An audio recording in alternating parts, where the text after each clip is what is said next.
जितने लोग तलवे चाट रहे हैं सरकार के, वो आगे बढ़ रहे हैं। झूठ बोलने वाले आगे बढ़ रहे हैं, चापलूसी करने वाले आगे बढ़ रहे हैं। इस तरह का व्यवहार ये कभी भी नहीं हुआ जो आज मोदी सरकार देश में कर रही है।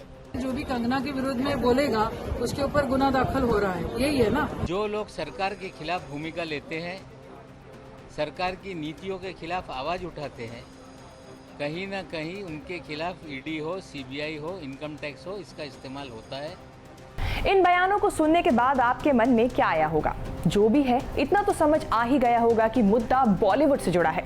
खैर, ये तो हम सभी जानते हैं कि फिल्मों और बॉलीवुड का विवादों से लंबा नाता रहा है। इस बार भी ऐसा ही कुछ हुआ है।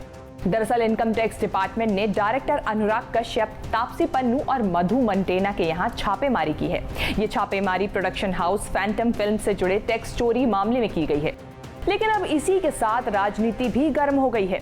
कई राजनेताओं ने इस मामले में अपना पक्ष रखते हुए केंद्र सरकार से तीखी सवालों का जवाब किया है। क्या है पूरा मामला, आइए समझते हैं। हेलो एंड वेलकम, मैं हूं कीर्ति राजौरा और आप देख रहे हैं न्यूज तक। जानकारी के मुताबिक मुंबई और पुणे में करीब 20 से 22 स्थानों पर इनकम टैक्स डिपार्टमेंट के ऑफिसर्स द्वारा तलाशी ली जा रही है।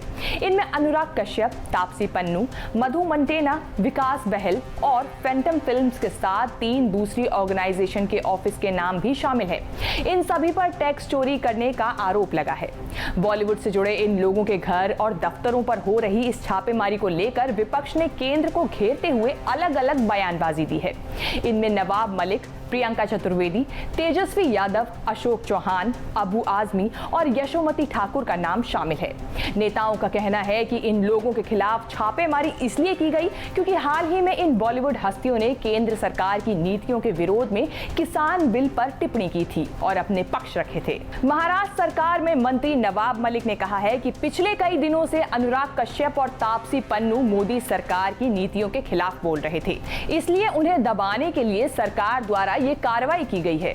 जो लोग सरकार के खिलाफ भूमिका लेते हैं, सरकार की नीतियों के खिलाफ आवाज उठाते हैं, कहीं ना कहीं उनके खिलाफ ईडी हो, सीबीआई हो, इनकम टैक्स हो, इसका इस्तेमाल होता है।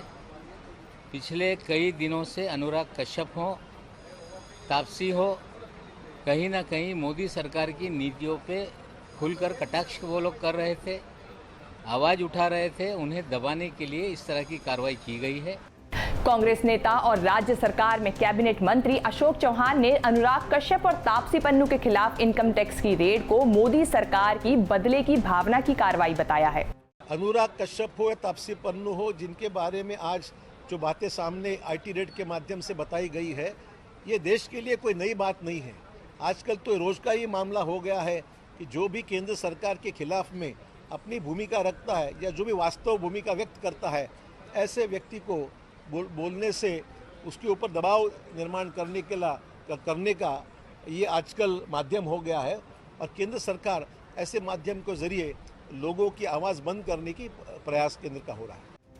वहीं शिवसेना सांसद प्रियंका चतुर्वेदी ने ट्वीट किया है कि उम्मीद है कि हमारे देश का आयकर विभाग जल्द ही बंधुआ गुलामी की स्थिति से बाहर आएगा। ऐसी ही उम्मीद ईडी और सीबीआई के लिए भी की गई है।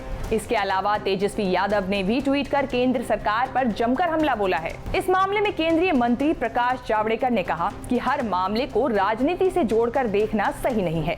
जांच एजेंसियां अपना काम कर रही हैं और ये मामला कोर्ट में जाएगा। जबकि मुख्तार अब्बास नकवी ने उल्टा विपक्ष पर ही सवाल खड़े कर दिए हैं। उन्होंने कहा कि ये लोग तो तब भी सवाल करते हैं जब देश के सैनिक आतंकवादी को खत्म करते हैं। ऐसे बेवकूफियों भरे सवालों के पूछने से कोई फायदा नहीं होगा। ये तो सवाल उठाएंगे जब हमारे सुरक्षा बल आतंकवादियों का सफाया करेंगे, तब भी सबूत तो सवाल पूछते हैं। ये जब जो है वो हमारे देश के सम्मान, देश के स्वाभिमान की रक्षा होती है, तब भी जो है इनको लगता है कि इस पे भी जो है वो कुछ खोट है। तो इसलिए जो एजेंसियां हैं उनको स्वतंत्र ढंग से अपने काम करने देना चाहिए। इस तरह के बेवकूफियों के सवाल से कोई फायदा नहीं है। बता दें कि साल 2011 में अनुराग कश्यप, मधु मंटेना, विक्रमादित्य मोटवाने और विकास बहल ने मिलकर फैंटम फिल्म्स की शुरुआत की थी और यही वो प्रोडक्शन हाउस है जो इनकम टैक्स चोरी का मुख्य आरोपी बताया जा रहा है। फैंटम फिल्म्स के बैनर तले 7 साल के दौरान कई बेहतरीन फिल्में बनी थी। इनमें सबसे पहली फिल्म लुटेरा थी, जिसमें रणवीर सिंह और सोनाक्षी सिन्हा ने लीड रोल प्ले किया था।